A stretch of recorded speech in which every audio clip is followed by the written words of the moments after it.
Contohnya ada di halaman 57 TKS.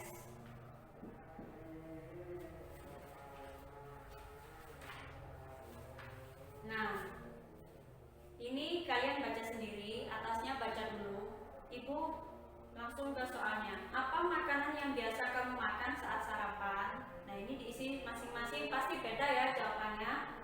Kemudian yang nomor 2, bagaimana cara memilih sayur dan buah yang sehat? Nah, cara memilih sayur dan buah yang sehat itu ini, cari yang segar, tidak busuk. Kalau misalkan tanpa pestisida itu namanya buah organik, tapi harganya mahal ya, beda dengan buah yang lain.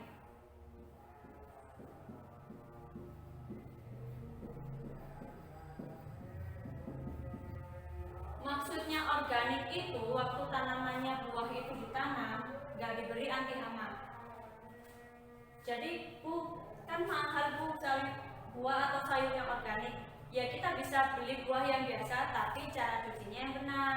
Kita harus wajib cuci ya, biarpun kayak buah jeruk itu kulitnya kan dari tanah, maksudnya bukan dari tanah. Orang yang petik jeruk nggak mungkin kan cuci tangan dulu, misal pakai sarung tangan itu udah kemana-mana, diambilin, terus kita beli, kita bawa pulang. Waktu kita kupas, kita kan kena kulit yang kotor tuh. Nah, waktu kupas, akhirnya kulit yang kotor megang buah jeruknya, akhirnya jadinya kena yang kotornya pindah ke buahnya. Kalau di sini semua buah pasti dicuci, kayak buah mangga itu tetap dicuci. Tapi waktu nyuci jangan waktu sebelum dimasukkan kulkas, nanti bisa busuk karena ada airnya. Lebih baik waktu nyuci sebelum makan. Jadi waktu nyimpan tetap dari pasar, simpan di kulkas. Mau makan baru dicuci dulu kulitnya biar bersih. Pakai sabun kan ada ya sabun yang khusus buah, nah itu baru dikupas. Kan tangan kita udah bersih kena sabunnya, kulit yang kita pegang, kulit buahnya udah bersih, dikupas juga udah bersih, kita bisa langsung makan. Kemudian yang nomor 3, mengapa kita harus mengolah daging sapi dan ayam hingga matang? Karena biar nggak sakit perut, nggak kena bakteri yang ada di daging mentah itu berbahaya ya. Nah, kemudian yang nomor 4, bagaimana cara memilih makanan yang berbentuk kemasan?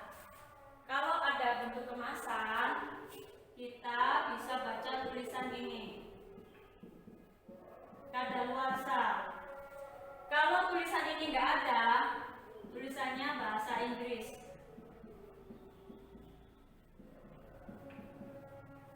Nah, misalkan biasanya kalau bahasa Indonesia ditulis tanggal dulu. Misal 2022. Berarti misalkan mie instan ya, Indomie ya. Jangan mie instan deh. Ini apa namanya, susu kental manis. Berarti susu kental manis itu bisa dimakan sebelum tanggal ini, bisa diminum sebelum tanggal ini. Kalau lewat dari tanggal ini sudah nggak boleh dipakai, itu sudah rusak biasanya. Kemudian kalau bahasa Inggris seringnya tahunnya dulu, tahunnya yang di depan.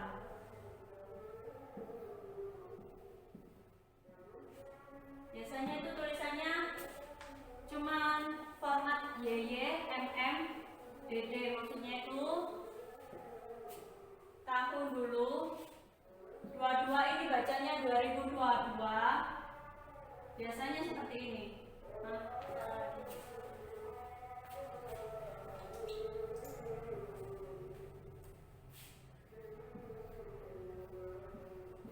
Nah, ini kalau tulisannya bahasa Inggris biasanya seperti ini formatnya. Ini tahun yang depan, tahun ya. Kemudian ada lagi kalau bahasa Indonesia,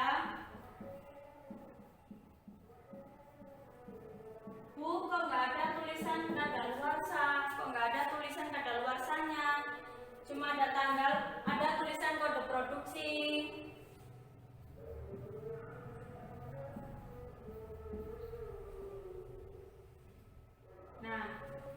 cuma ada tulisan kode produksi, biasanya itu ini tanggal, bulan, tahun, itu berlakunya 3 tahun setelah tahun ini, 3 tahun. Jadi 2022, 2023, 24, 2025. Kayak gitu ya. 3 tahun setelah tahun yang tertulis di sini. Tapi ada juga yang kode, cuma kode. Misalkan 2608 JJ. Nah, ini harus dicari di Google ini. Kalau yang kayak gini harus dicari di Google ini buat ngecek tanggal kadaluarsanya. Kadang seperti ini kalau bahasa Inggrisnya.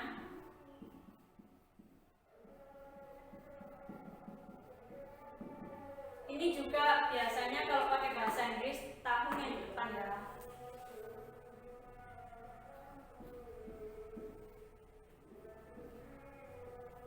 Jadi berlakunya makanan itu jangan sampai 2025. Karena kalau kode produksi itu biasanya berlaku 3 tahun setelah pembuatan.